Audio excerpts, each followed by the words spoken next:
you need to get feedback and coaching and accountability from other people who do believe in you, and you outsource your confidence from them. So anytime in my career where I have been low, I have people that I go to that remind me, yes, I can do this. Yes, I have written good copy before. Yes, I have made money doing this before. Yes, I can do it again. Welcome everybody to another episode of Uncensored Direct Marketing. Today I have Samantha Novak, or Sam.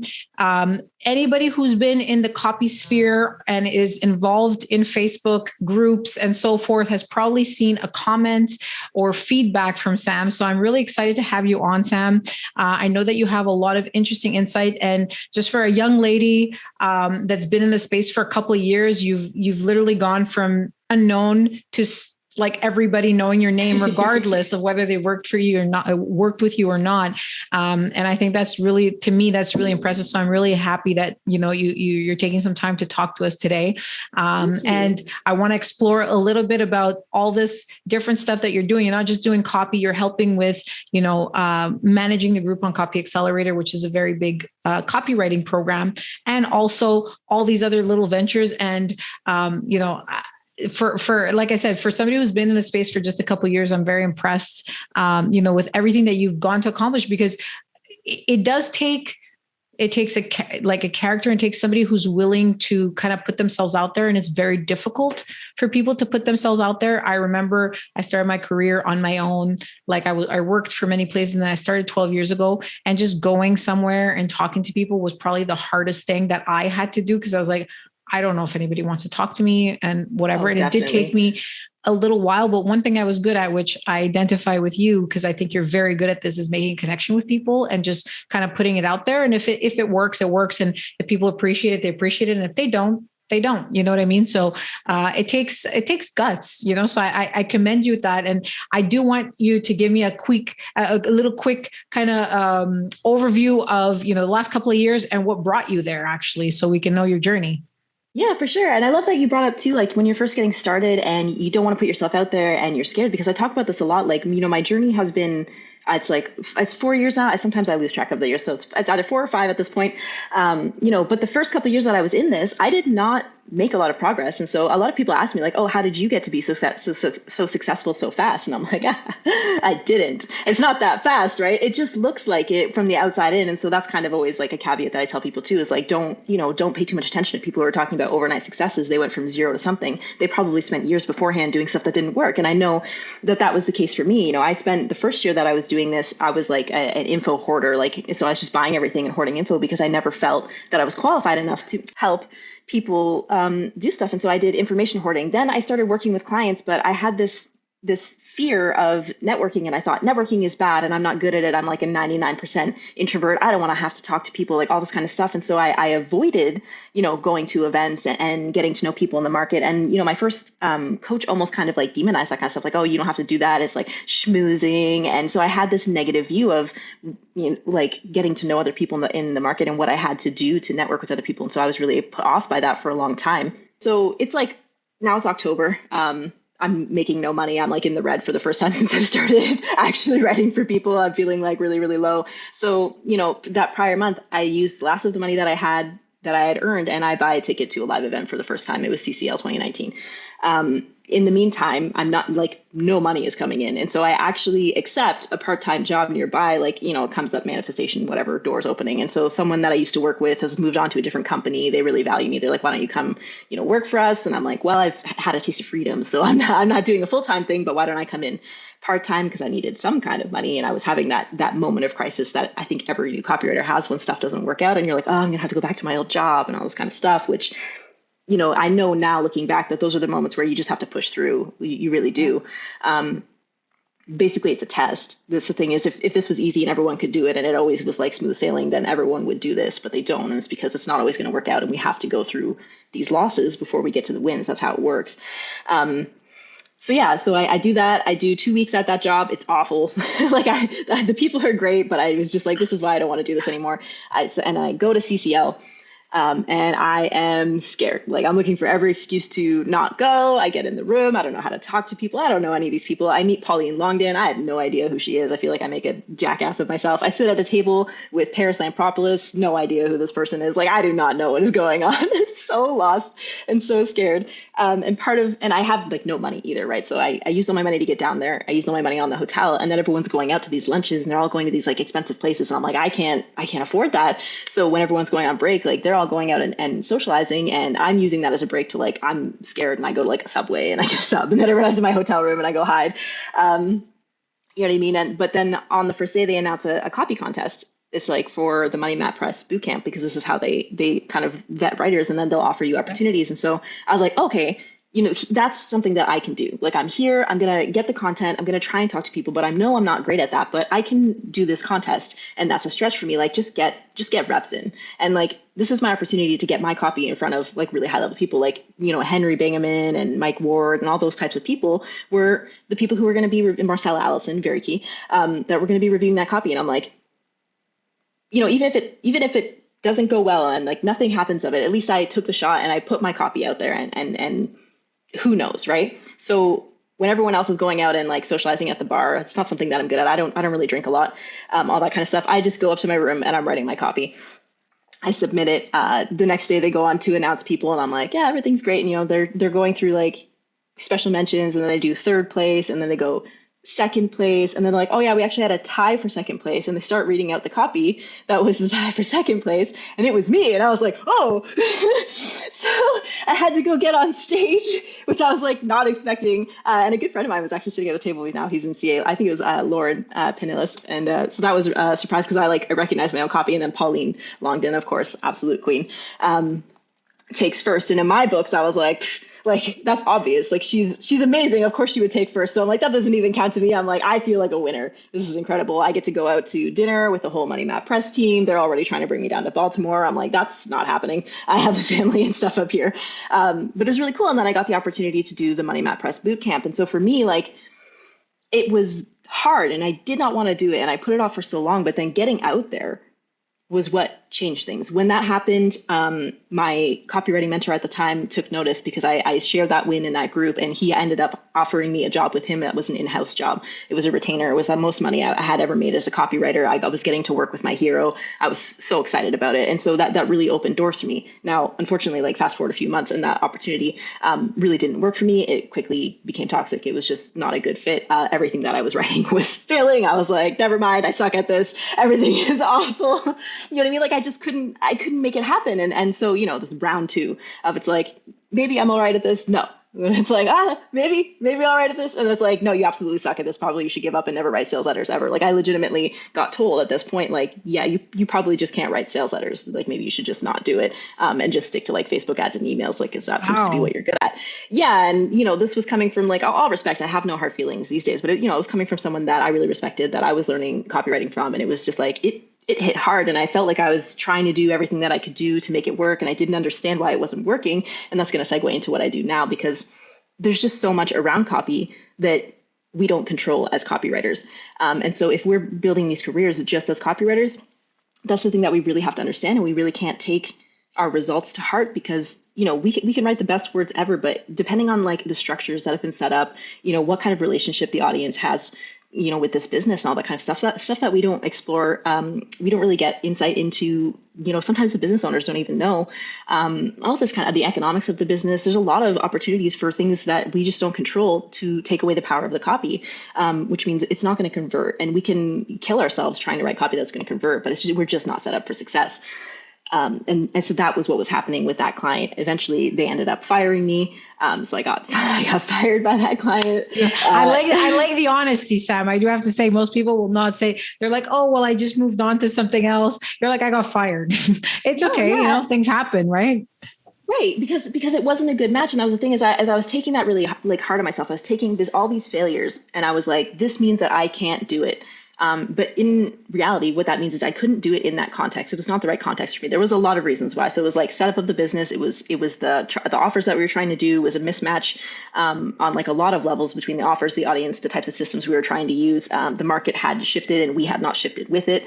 All kinds of stuff that I can see now. And then, most importantly, it was like the work context and the hours that were demanded, the pacing, the level of stress. Like I know now because Pauline Landon is one of my mentors, and which is something that she always tells her mentees is you cannot write through cortisol. Like cortisol turns off the creative part of your brains. But we were being constantly put under stress, under these really tight deadlines, which means the quality of the work that you're going to put out is naturally, it's like 10% of your full potential, that sort of thing. And so there's just a lot of reasons why stuff wasn't working. And so I tried and I got fired. But the way that I was fired and the reasons that I was given at that point, I had this moment of clarity where I'm like, oh, this isn't me. This is not on me. I can't take responsibility for this, which was a big moment for me because I take everything personally and I make it my responsibility. But when I had that epiphany where I'm like, the things that I'm being told are my fault can't possibly be my fault. Like that is over and above what I do as a copywriter. I'm here to write words. I'm not creating the offers. I'm not doing all that kind of stuff, which means I have no control over it. And so it was too much pressure. Like copy is important. It is a foundation on which you're going to build the business, but there are so many constraints that are either going to hinder how well your offer can do or really explode it. And that's kind of what I'm looking into now and getting a lot better at now as far as like CMO stuff. But anyways, that was the client. I'm ultimately grateful for them because one, lots of really great life experience. I learned a lot about myself. I learned a lot about what didn't work for me, all that kind of stuff. And then two, they are the ones who put me in Copy Accelerator the first time when it was just the full program. Yeah. So that's how I got in there. And I was able to, I was getting feedback from Stefan and Justin regularly on the ads and the emails that I was allowed to write. I did a sales letter. I was given another chance to do a sales letter. I did it with them. The issue then became that I wrote the sales letter in like a CA style for like a direct response audience. That was not the style that they wanted because they were a more branded approach. And so I did this letter. I was so proud. Justin's like, for your first letter, this is phenomenal. You did a great job. I gave it to them and they're like, no, it's awful. It's too aggressive. And I was like, I can't win this battle. And so it helped me to understand, like it was very clear to me. I'm like, there are just different ways to go about this. And there are a lot of constraints that I'm not in control of with clients. And so I started to really understand that. And then when I got fired, because I had made those connections in Copy Accelerator and I had been pushed to really use those resources, which I might not have on my own. Like I'm fully honest about that because I was really stuck in, I'm an introvert. I'm not good at this. I don't want to be seen. I wouldn't turn my camera on. I would have to get on camera and like, you can hear it because there's still recordings and I went back and watched them. You can hear like my voice is like shaking. I'm scared. I'm like on the verge of tears because I'm scared of being judged, all this kind of stuff. But you just had to do it. And then the more that you do it and the more you're like, okay, I survived it, like the easier it gets. You're like, all right, it didn't kill me. I'll survive. It's fine. So then all the connections and stuff that I made and everything that I learned there, when I got the 2 weeks notice from my only like client at that time and my biggest one and my copy mentor and kind of like everything that I had built up my copy dreams around. And he was like, that's the end of us. And I was like, oh crap. But I had that like bounce back moment. And I'm like, well, I'm just going to like hustle. I got to get something going. I just bought this place that I'm in now because I was trying to like create an environment for myself in which I could be more productive so I could be better. A month later after I sign a year-long agreement on this place and buy like $10,000 worth of furniture to furnish it, he's like, you're fired. I'm like, back to square one. Did you stayed where you? I'm assuming since you're living there, you just decided to stick around. Well, yeah. I mean, this is what great stories have, and you touched upon a couple of things. I just want to kind of highlight. The first thing is, I'm an extrovert. I am like, I can talk anybody's ear off. I can have a conversation with like my mouse pad. If I had, like, I'm just like, I was just a natural born salesperson. I always worked in sales and stuff like that, but I am also non-confrontational and I don't like if I don't want to work with somebody, I don't want to be like, I don't want to work with you because of this and that. So I'm always like, really busy. Sorry. And then like, okay, I like instruct like, okay, well, you get back to them after 48 hours. Sorry, I was out. I didn't see you. You just kind of delay your responses. I kind of feel like when I get that from somebody, I recognize it in myself. I'm like, okay, this person doesn't want to work with me and we'll just move on and like, whatever, the other, just a question that I have for you, like after, this journey and so forth, you're a fantastic copywriter. You have great mentors. I have to say, Pauline is I don't know why. Why does everybody love Pauline? I'm going to send this Oh my episode to God, Pauline. she's I'm going to she's tell her. amazing. I just talked to her It's and I'm so like, easy to love her I love because this woman. Like, yeah, you she's know just like, she has a presence about her that you just like, I just wanted to hug her when I met her. I was like, I just want to hug her. I like she her. has a deep and genuine like empathy and understanding of other people, which is why her copy is so good. And it's also why she's a copy chameleon. Right? She can write in any vertical, and it's because, she's going down over and above. We're not looking at copy principles. We're not just looking at marketing principles and how markets work or just people, but how people work in this limited bubble of sales. She and then by like extension, this is something that I've been doing as well. And part of the reason that I've been growing so fast is you're looking at psychology in general. You're looking to understand people. I think what people don't really understand about copywriting is it's simpler than it seems. Like, yes, there's all kinds of things you can do, but there's all different kinds of structures you can use about it. But the biggest thing that you do in copy is you make your reader feel understood. Yeah. Right. And to do that, you need to have genuine empathy for their situation because they will sense when you are being fake about it. And so the difference between copy that converts and copy that doesn't is very typically how well you understand your audience and how well you can make them feel understood. Then you can present new solutions to their problems and they'll be willing to listen to you because they feel that you actually understand them. People won't listen to you if they don't think you actually understand what it takes research. It takes talking to people. It takes getting coaching.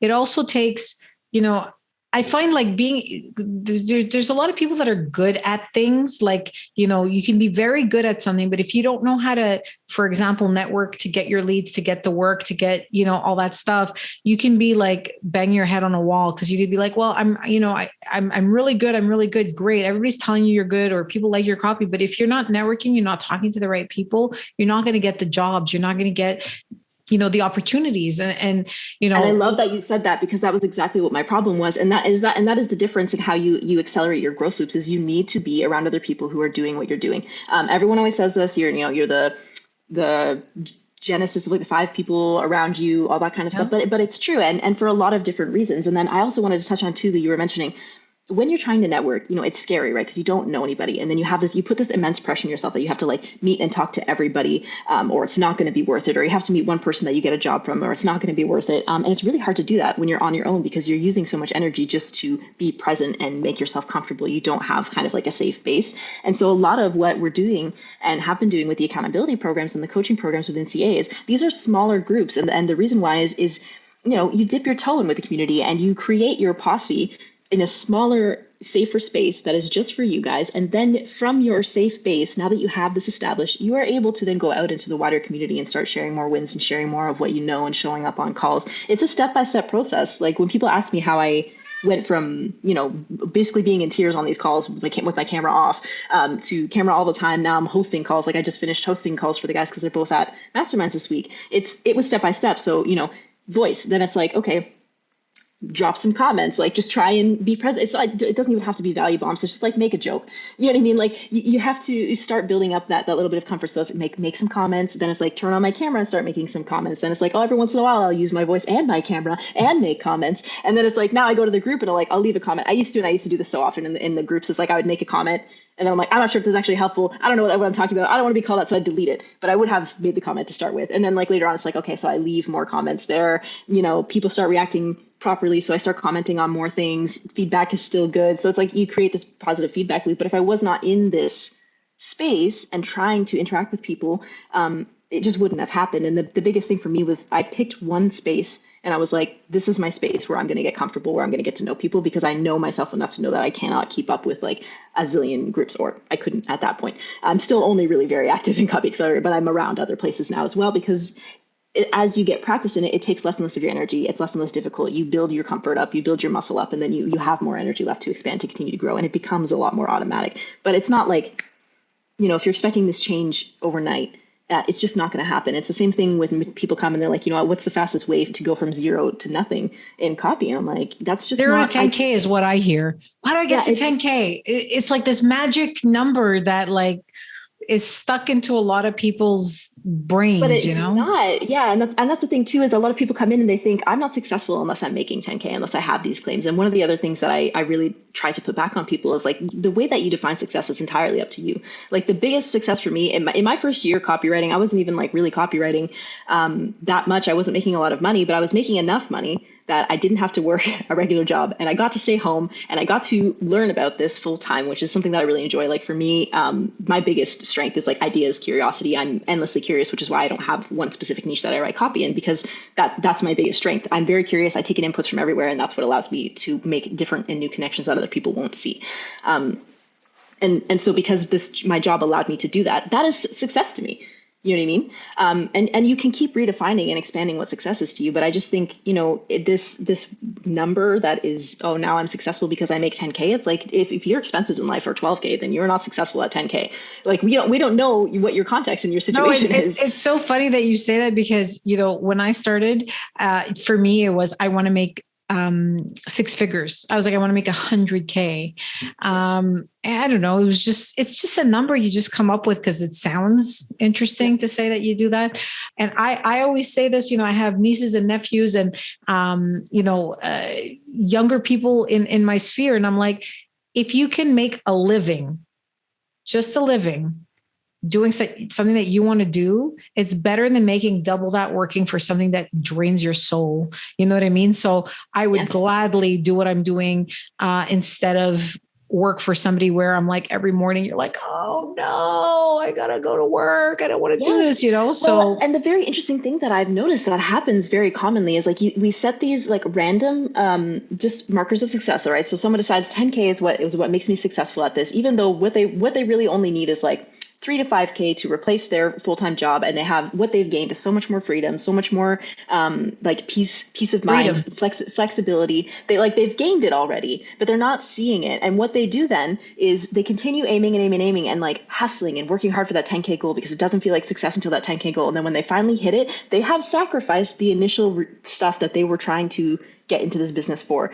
Now they're working all these ridiculously long hours that, they're still missing dinner times. They're working in the evenings. They're not sleeping. They're run ragged because they're managing too many clients. Their clients don't respect them. So now instead of having one shitty boss and like a couple colleagues that you hate, you have like 8 shitty bosses and you hate all of them. And it's like nonstop. And it's even less consistent because, this client does this and that client does this and they all have different expectations. Everybody wants to be number one in your books. It's like, you've built yourself into another and worse job because you didn't understand like from the beginning, like what it is you need the money for. Like money is not the be all end all, right? And so I'm talking to I'm mentored by Alan Sultanich, and one of the things that we talk about a lot is money plus one. Like everything that you do is, yes, you need money because money is a very important tool in the way that our world works, absolutely. But it's a tool. And then it's plus one. What else are you getting from this interaction? It has to be some level of fulfillment, some level of, are you learning something new data? Are you getting an inside look? Are you getting a win that you can use to help you reach more people that you can then help? Like it cannot just be money. And a lot of people really get focused on that.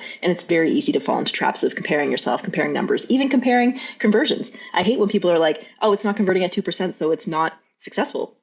No, those numbers are so context dependent and really dependent on the economics of a business, whether they are successful or not. A lot of businesses are scaling and they're scaling in the negative, but they make it all back up on the back end. And that's how their business is built. Another business, like a 50 or a 0.5% conversion on the front end is crushing it for them. They're doing tons and tons of sales versus a different business. 0.5 means like they're going deep into the red and that offer is not working. So it's when I hear people throwing out these numbers like that, that's something that you have to recognize too, is everything is context dependent and copy is only one piece of that pie, which is a big reason why, I love copy. I love the magic that is writing words for people that inspire them to go ahead and take different actions that are going to get them results, and this is why I choose my products carefully as far as like what I write for.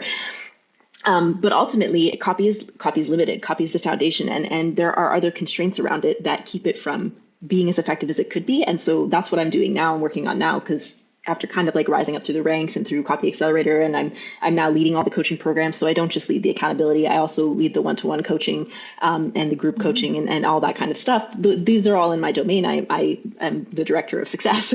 And so I'm at this level here where I've seen it. I'm coaching other people. I'm leaving feedback in groups all the time. I'm copy chiefing my own mentees and all that kind of stuff. And it's this level of, you keep coming back to the same issues, which is that copy is limited and you can try and you can write different copy different ways and you can take all these angles. But if there is something broken in the economics of the business or the offer is not right, there is not a lot that your copy can do to fix it. And so for me, that is why I'm now really focused on and expanding my skill set into, what are the other conversion boosters? What are the sales processes that we are working in? What are the what is the relationship like between this audience, and what are the buying patterns, and breaking them out into like men buy very differently than women, and in this market especially, there hasn't been a lot of female input, so there's not a deep understanding of how women buy. A lot of our sales processes are built for men, around how men buy, but women buy very differently. So there's like all this other kind of stuff that you can look into in these businesses that will remove constraints.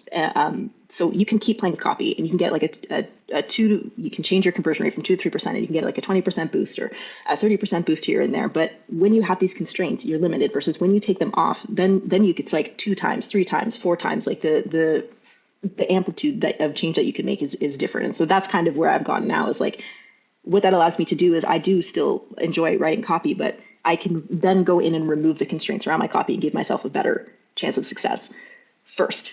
Well, I mean, the thing that, you mentioned here, a couple of things, because Sam, you're giving us a lot of gold here.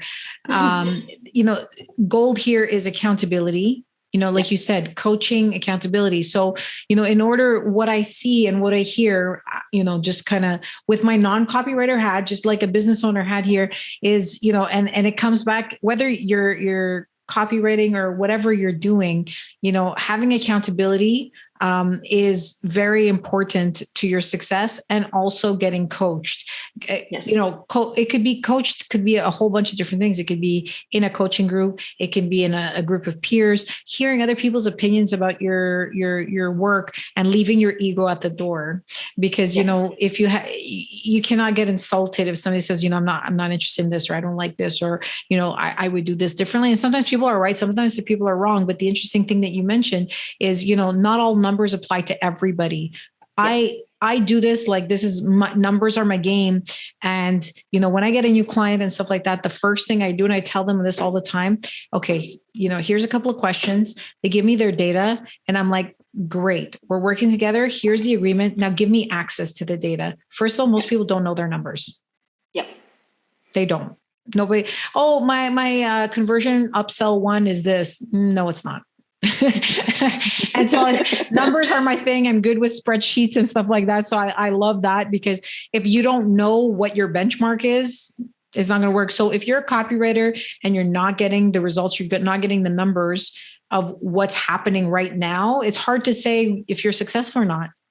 Right. How would you know? That's the key that I want to come really back to when it comes to accountability and coaching, because when you're first starting out in this business, and you will hear this a lot, and I'm sure there are lots of people around, and this is even a belief of theirs, that they're like, you're only as good as your numbers. But the fact of the matter is, because numbers are so context dependent, you cannot take that to heart, right? So as a copywriter, if I've written tons of great copy, I've gotten to work on amazing projects. I get to, I've written for IM21, for Mike Tyson, and like all this kind of stuff.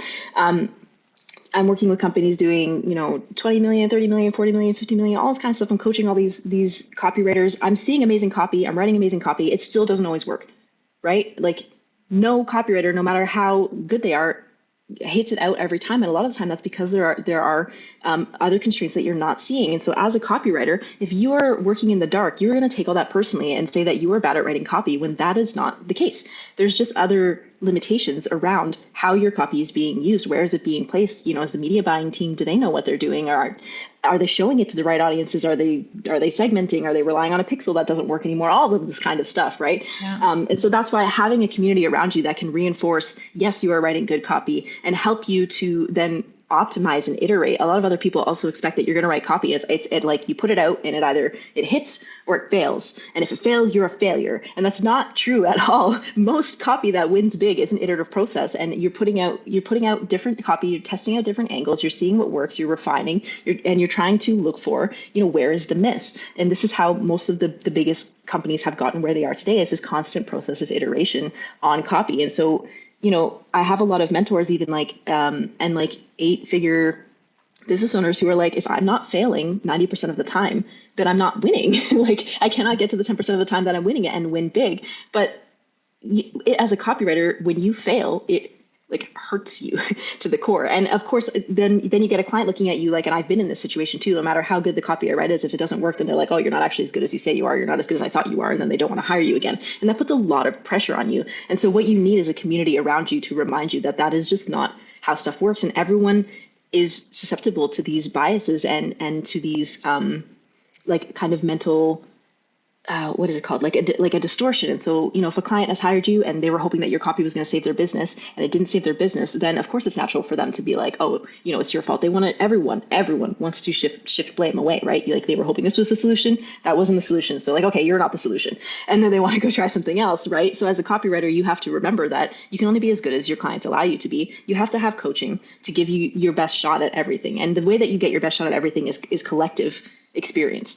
Right? Your experience on your own is limited no matter how long you've been around. But as long as when you have a group of people around you, you have collective experience. And so what have they already tried that doesn't work? What is their hit? What is their miss? And this is accelerated growth. You don't have to go through and experience all these things by yourself because you can draw on the experiences of everyone else around you so that you can take better guesses earlier on in the game. And that's how you grow faster and get bigger wins faster. That's where accountability really comes in community.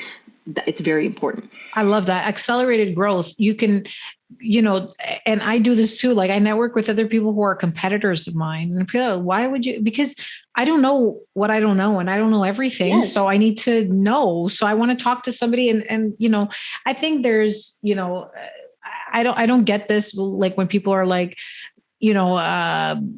don't give out information or don't tell people that. I'm not really afraid of somebody stealing my thunder or anything like that. I'm always free to just tell somebody asks me a question. If I know it, I'll give them the answer, save them some time. Let's move on and so forth. So that's the interesting part is that, accelerated growth, getting more information quickly so you can get better at your craft. Yeah. And so think about it. The way that I think about it like this is a lot of people think, and it is true to an extent, like they're like, oh, copywriting is like a solitary activity. Like you get your assignment, you take it away, and then you're sitting and you're thinking and you're creative process, you're drinking your whiskey if that's part of your thing, or like, you know what I mean? And then you're writing and you're writing and you're writing and you're writing. And then you're like, it's amazing, or, whatever, which is usually not the case actually. Typically by the time you get to any project, you've been working on it so long, you're like, I don't even know what's happening. This is awful, but it's a deadline. And then you throw it out and you're like, this is the worst thing I've ever written. And then your client comes back and they're like, this is the best thing you've ever written. And you're like, thank you.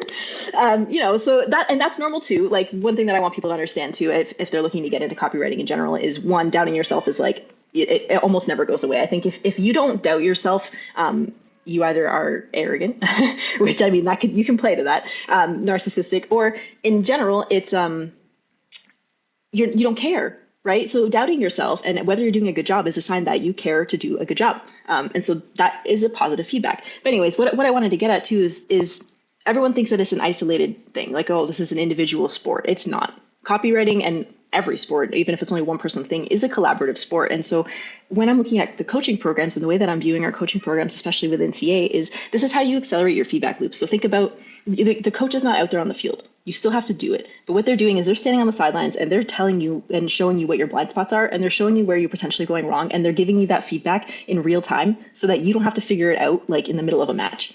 Yeah. Right. And try and spot these patterns yourself because you're both trying to do and analyze. You cannot work like that. And so when you have a coach, you get to focus on doing. Your only job is to do reps. Your coach comes in and tells you, here's what we're focusing on. Here's our goals. They're going to break down the process for you. And it's like basically one thing at a time. Here's where you're going wrong. Let's correct that. Here's where you're going wrong. Let's correct that. Here's where you're going wrong. Let's correct that. And they can do that because they're on the sidelines and then you listen to them. And that gives you accelerated growth. It accelerates your growth cycles. And this is for anything, if you're in weight loss, like I was telling you, when I got pregnant, I gained a lot of weight and then I was thin before and then I figured I'd just be thin again. It didn't work. I was like, well, this is not working. Something's different. And, you need a coach in so many things in life. And I don't know why people are so reticent to say, like, I'm always asking for help. I'm like, hey, can you help me do this? Can you help me do that? Because you know what? I have limited number of hours a day. So if somebody can, obviously you get feedback and you use it as you don't, not everybody has amazing feedback. What works for you, right? You have to use what works for you. Exactly. So first, if you find a coach, you might find one coach, not really like that person, switch. You got to find somebody that jives with your personality. But the important thing is getting feedback so you can grow quickly, having accountability, like you said, having the accountability of somebody saying, hey, did you said you were going to write all day. I like to say certain things out loud because once I say them, they're out in the universe. And now everybody knows Maria said she will start a podcast because I actually, just for everybody listening, CA, which is what Samantha's talking about, is Copy Accelerator. We'll put a link down below so you guys can kind of check out the program if you want to. And, I was part of this group, and the interesting thing is, at one point I really wanted to start a podcast. Stefan, who's one of the owners of the program, had started a podcast, and I was like, I'm not a writer, but I do like talking to people. I like having meaningful conversations. So that's my thing. It's not writing, it's this. I was like, I feel like I have a lot to say, and I feel like I can help a couple of people, and with what I know, and I want to share my knowledge. And it took me so long just to get to the point to say it. And then I said it at one point during one of the calls. And then, like 2 months later, I was working on it, thinking about it, just constantly back and forth. Sometimes you just have to, like, you have a sales letter, you just have to put it out there and test it, because you can't like keep looking at it, because it's like, nothing's going to change. So that was what was happening with my podcast. It took me 6 months to launch it, because I don't like this color, and I remember this.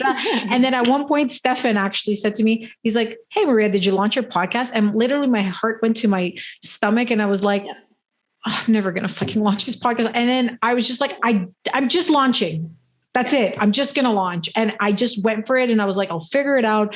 I'll get better and stuff like that. So, accountability is super important. It's helped me, and I know that it's helped you. And, your networking skills, I mean, I can attest to you that I didn't know who you were. I didn't know that there are a couple of people that I've met in this journey that always stick to me, and they happen to be Canadian. I'm just saying, you and Gerline as well. My God, I love Gerline. Yeah, it was Gerline. I'll link her episode below. I did an episode with Gerline, and I love to have people who are younger and have that drive, because I recognize myself a little bit in it, because I wanted so much when I started. I was like, people don't get it.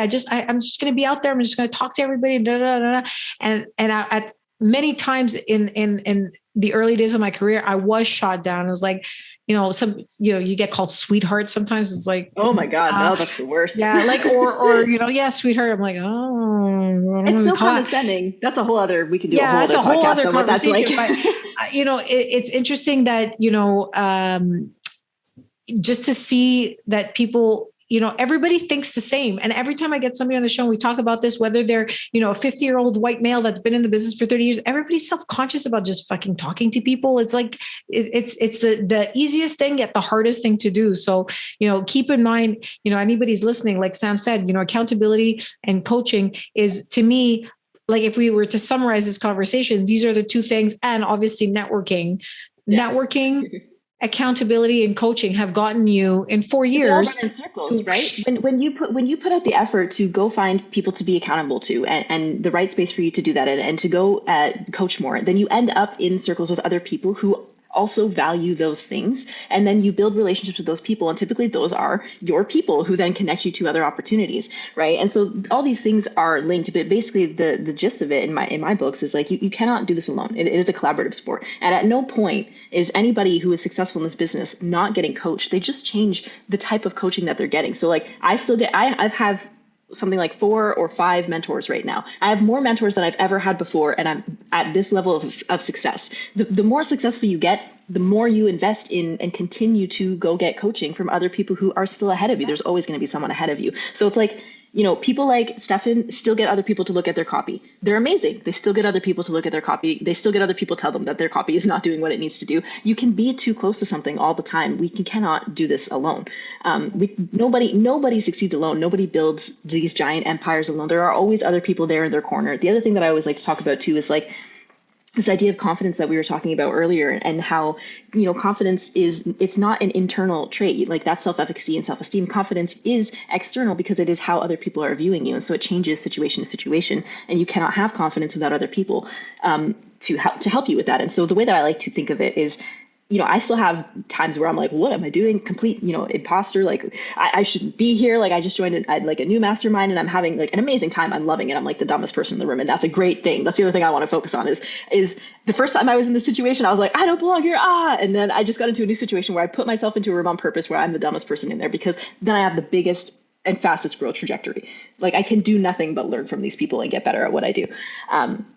But anyways, the point that I was thinking that I was getting at is you are going to outsource your confidence at first. It's going to be hard for you to have confidence in yourself because you don't have a lot of experiences to draw from, but you have to go get them. And to give yourself the confidence to go get them, you need to get feedback and coaching and accountability from other people who do believe in you, and you outsource your confidence from them. So anytime in my career where I have been low, I have people that I go to that remind me, yes, I can do this. Yes, I have written good copy before. Yes, I have made money doing this before. Yes, I can do it again. This sort of stuff, right? So it's like, and when I can't believe myself, I'm like, but this person who I respect believes me, and this person who I respect believes me, and this person who I respect believes me. And if they believe in me, then I need to really value that. Like if I really respect them, why am I going to think that my opinion of myself is better than theirs and more accurate? Interesting.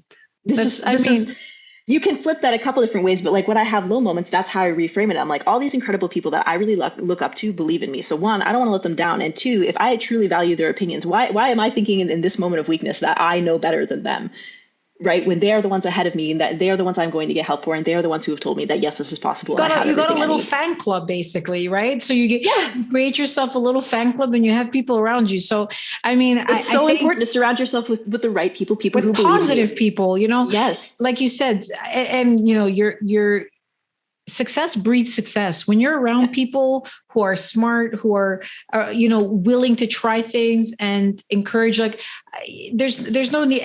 Anytime you're around people who are bringing you down or telling you can't do this. And, when I started my company, it was like, oh, you have a good job. What are you doing? What if it doesn't work out? I was like I'm in my 20s. If it doesn't work out, I'll just get another fucking job. Like who cares? I'm not 80. And even if I were 80, whatever the case is, it's just, there's so many other opportunities. Like a job's a job. Like if you have a mouth and you're able to kind of get by, like you can find a job. So if all you're worried about is getting like a job, and not taking any risks, that's, obviously people who have families and stuff like that and obligations is different. But, we're talking more to the younger people, or people, even people who just want to start over, whether they have a job or not, you know what I mean?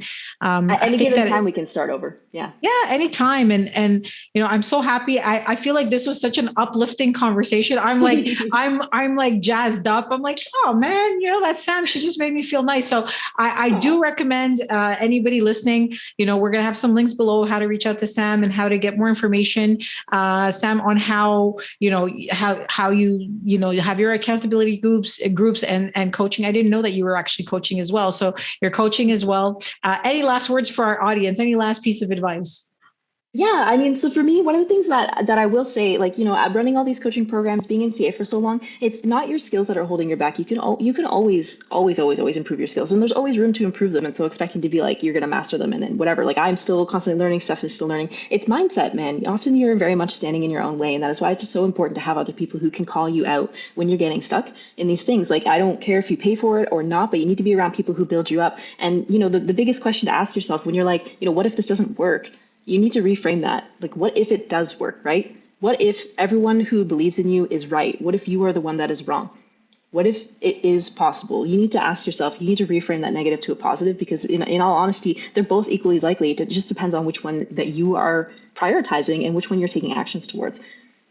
I love that. So what if it does work? What if it does work, right? To anybody who asks you, oh, what if it doesn't work? Okay, but what if it does?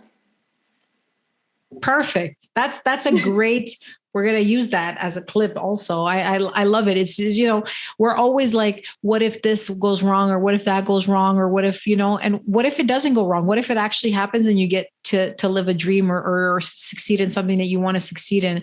And I actually personally also, one last thought, because I've said that a couple of times, but like, I don't necessarily frame it like that, but for me, it's more like, if it goes wrong, what's the worst that can happen? Yeah, honestly, and that's nothing. Sort of the thing too. It's like whatever. Any big risk. Okay, so you lose all your money. All right, you go out and make more, right? So when you're standing on the precipice of any big risk, any big like life transition, it's like there's a zillion ways that you could talk yourself out of it. Like, you got to ask yourself, but what if it works? Right? Because that ultimately there's a reason that you're standing there and you want to take that decision, and you need to be focused on what is your motivating and guiding light. So what if it works? And what if it works and you get everything you ever wanted? Is there any other way that you can do that aside from taking this jump? Probably not. Exactly. And, also, one last tip for everybody listening. don't even worry about the negative stuff, because literally 9 times out of 10, it never even happens. And you know, I have different people in my life. That's like my number one thing. And I've lived by this, like for the last 10 years, at least I would say, because at the beginning of my career, and it's easy to get wrapped up like, oh, this could happen, that could happen. Stop worrying about what can happen, because it's probably not going to happen. You're just wasting your time and your energy. Just do. And if it happens, you figure it out when it happens. I mean, there's no point in like wasting 90% of your day worrying about everything that can happen, because anything can happen at any time. So anyway. And that's true confidence. As like the last thing that I'll say, sorry, I know we said that a couple of times, that is true confidence. True confidence is not knowing that you already know how to do something. True confidence is knowing that you can figure it out and you will figure it out. And whether it's because that's you leaning on your resources, right? Whether it's asking somebody else, going to a mentor, just being able to like Google the answer. I do a lot of Googling still in my life. Confidence is knowing you can figure it out, that you have the tools to figure it out, that you are capable as a person of figuring out. It's not knowing that you're the fucking shit and you can do it automatically. Oh, I mean, on that note, I think there's nothing more that I can add. I feel like you just be who you are. It'll work out at some point, at some level. And if you believe, as crazy as it sounds, if you believe that, you know, good is going to happen, it's almost a self-fulfilling prophecy. You know what I mean? Like things are going to happen. Something's going to line up, maybe not what you thought, but maybe something else. And, you know, it is what it is. So you see what you're looking for. It is what it is. That's how we're going to know. We're going to end it as this was a very enlightening conversation. And thank you again so much, Sam, for your time. And guys, go down below in the show notes, and I'm going to have some ways to get in contact with Sam if you want some coaching, or if you just want to smile. Sam is, you know, I'm opening you up, Sam, to just people calling you so you could cheer them up, because you're such a happy and nice presence. So I thank you so much for your time, and have yourself a great day. Hope you found today's session valuable. If you have any questions for me or just want to connect, please feel free to visit my website, mariasparagis.com. That's mariasparagis.com. I'd love to hear what you're working on, so drop me a line on any hot button issues your business is experiencing. And remember, don't worry about failure. You only have to be right once.